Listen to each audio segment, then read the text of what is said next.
दिल्ली दौरे पर CM Manohar Lal JP Nadda से मिलने पहुंचे सीएम। कई केंद्रीय मंत्रियों से भी मुलाकात संभव। 1 अप्रैल को गुरुग्राम दौरे पर रहेंगे सीएम मनोहर लाल।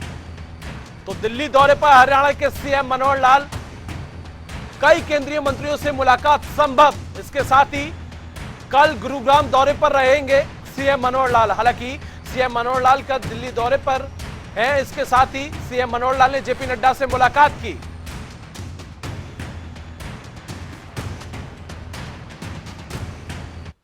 जो विषय हमारे संगठनात्मक होते हैं प्रदेश के नाते वो सब भी करते हैं। चारों राज्यों में जो चुनाव में जीत हुई है उसकी मैंने उनको बधाई भी दी है।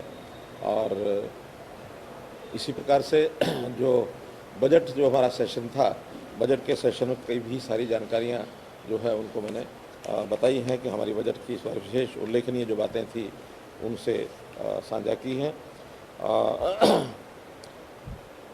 14 अप्रैल को नड्डा जी हरियाणा में गुड़गांव में आएंगे, तो वो कार्यक्रम आज फाइनल करके और एक प्रकार से उनसे सहमति ले ली है। वहाँ हमारे जो कार्यालय बनेगा, उस कार्यालय जो बना है उस कार्यालय के उद्घाटन के अवसर पर उनको बुलाया है। आज उन्होंने सहमति दी है, उसमें आएंगे।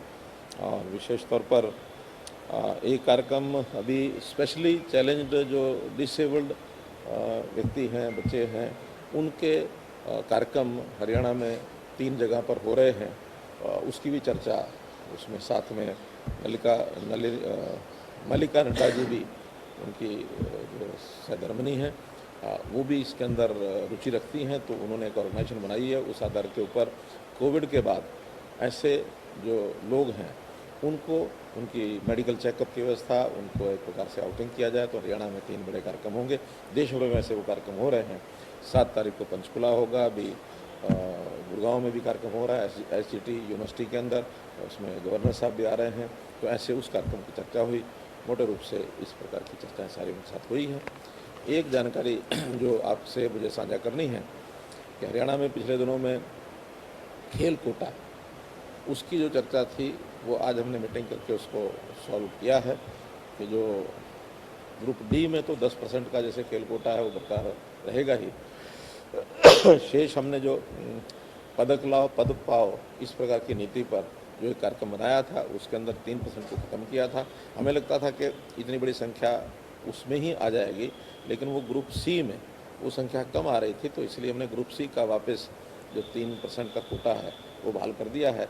और उसके अंतर्गत लगभग प्रदेश में 400 साढ़े 400 लोग हर वर्ष और इस योजना के अंदर 3% में नौकरी पाएंगे।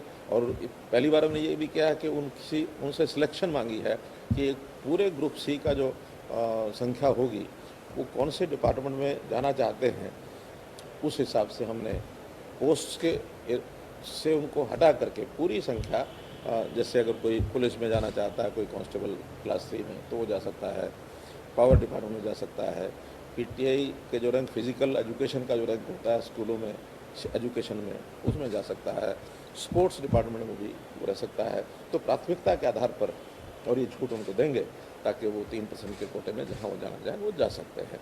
इसके अंदर मेडल लाने वाले लोग भी होंगे, जिनको मेडल नहीं प्राप्त हुआ, पार्टिसिपेंट्स थे अथवा जो ग्रेडेशन सर्टिफिकेट के आधार के ऊपर, उनको भी इसमें शामिल किया जाएगा।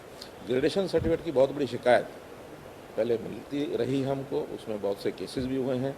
उसमें हमने एक पोर्टल बनाया है कि जितनी ऑर्गेनाइजेशंस एसोसिएशंस खेल की हैं वो जो भी हरियाणा के खेल विभाग से मान्यता प्राप्त होंगी, उन्हीं के द्वारा जो खिलाए गए खिलाड़ी हैं और वो मेडल लेके आते हैं अथवा पार्टिसिपेंट्स हैं, उनकी जेन्युइन एक वेरिफिकेशन करने के बाद ही ग्रेडेशन सर्टिफिकेट मिलेगा, ताकि कहीं दुरुपयोग उस विषय का वो न करें।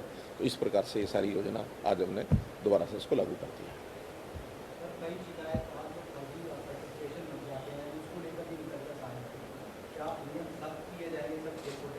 मैंने वही बताया कि अब हमने एक पोर्टल बना दिया है। उस पोर्टल में पिछले जितने भी उनके खिलाड़ी जो उनके मेरिटोरियस यानी खिलाड़ी होंगे, जो अच्छा प्ले करने वाले हैं या जो मेडल विनर हैं, सभी ऑर्गेनाइजेशंस एसोसिएशंस जो हरियाणा से मान्यता प्राप्त हैं वो उसके अंदर दर्ज करेंगी, उसको हम पब्लिक करेंगे। और अगर किसी का नाम गलत होगा तो अपने आप एक प्रकार से उसका ऑडिट हो जाएगा, बाकी खिलाड़ी भी देख लेंगे, ताकि गलत ढंग से किसी खिलाड़ी का नाम अगर दर्ज है तो ऑटोमेटिकली उसको चेक करेंगे। नई निकाय चुनाव की राष्ट्रीय अध्यक्ष से चर्चा नहीं हुई, लेकिन हमने कोर्ट में चूँकि केस है ग्रामीण क्षेत्र का, जो हमारा पंचायती राज के चुनाव है, वो अभी तो तारीख लगी थी, लेकिन उन्होंने 15 दिन के लिए और आगे बढ़ा दिया है। तो हमने अपने एजी साहब को कहा कि हम बातचीत करके और उसमें कोई ना कोई रास्ता निकालें। आखिर लोकतंत्र संस्थाओं का चुनाव ये होना ही चाहिए लोकतांत्रिक तरीके से, तो हम चाहते हैं कि जल्दी चुनाव हो। जो फैसला कोर्ट का आएगा हम उस हिसाब से उस पर चुनाव कराएं। सर, राष्ट्रीय अध्यक्ष से चर्चा हुई होगी, 4 राज्यों में बीजेपी की जीत हुई है, एक आपने बधाई भी दी, लेकिन पंजाब में जो आम आदमी पार्टी आई है, तो क्या हरियाणा को लेकर के कोई चुनौती है? कोई ऐसी कोई चुनौती नहीं है, लेकिन हमने उनको बताया कि मैंने एक शब्द विशेष प्रयोग किया है कि प्रधानमंत्री जी ने एक स्टैंड अप पॉलिसी बनाई है कि जो लोग कमज़ोर हैं वो अपने पैरों पर खड़े हों तो उसमें सरकार सहायता करेगी। लेकिन वहीं एक दूसरी पॉलिसी, वो सिट डाउन पॉलिसी की चर्चा हुई है। सिट डाउन पॉलिसी यानी मुफ्त में देते रहो, काम करने की ज़रूरत नहीं। और ये जो केजरीवाल ने सिट डाउन पॉलिसी की है ये घातक है और इसमें जनता भी समझ गई है अब।